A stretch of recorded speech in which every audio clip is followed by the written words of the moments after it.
This week, Florida is opening a new detention center, Mexican drug cartels are reclassified as terrorist organizations, and Donald Trump is literally on patrol in D.C. I'm Jessica Alanis, and welcome to a news show. Let's do it.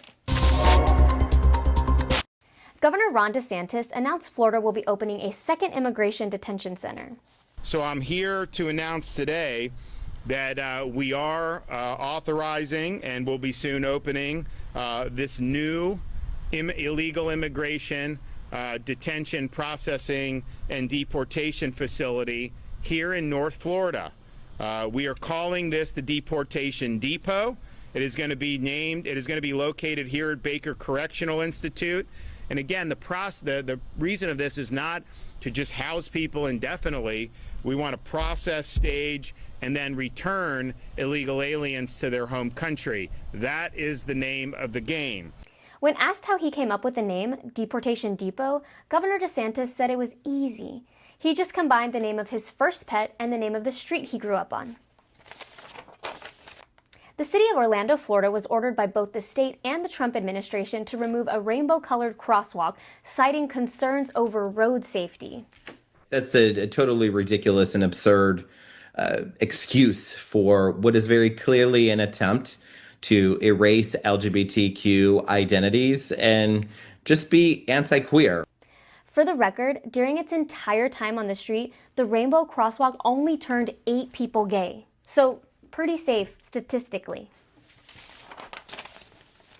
The U.S. military is preparing strikes against Mexican drug cartels after reclassifying them as terrorist organizations. The Pentagon has released a photo of their leader, Osama bin Laden. President Trump says he plans to join police and National Guard patrols in Washington, D.C. on Thursday night as part of a federal crime crackdown, or as criminals are calling it, an opportunity to meet their hero. Consumers are being warned not to eat Walmart's Great Value brand raw shrimp after tests revealed it may contain trace amounts of radioactive contamination. Because not letting the food you eat kill you? That is the name of the game. The new immigration detention center, Deportation Depot, will be opening in Florida soon, and there are already human rights concerns, constitutional questions, and somehow copyright violations. We're covering that in this week's segment, Lawn and Border MSU, Mexican Storage Units. Deportation Depot and Alligator Alcatraz. Catchy. The words start with the same letter, so that's cool. I mean, what's next? Separation Station? Fence Farm? Migrant Motel? I know, concentration camp. Lieutenant Governor Jay Collins of Florida had this to say. One thing I learned in the military is teamwork makes the dream work, right? You look at the people behind us. You have strong, conservative, bold, action-focused leadership from Governor DeSantis. It's easy to stand on the sideline and do nothing. It's really hard to step up and make sure that the right things happen. But that's what we do in Florida.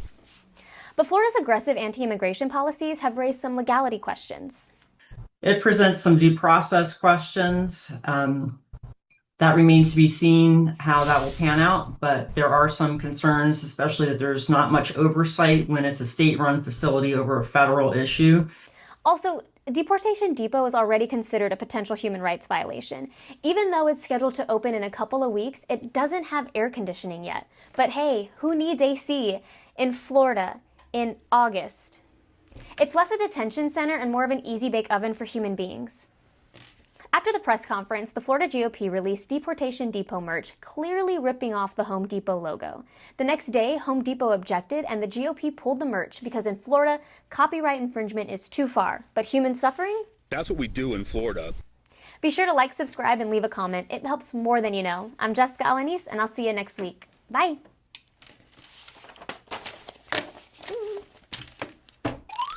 That was a lot.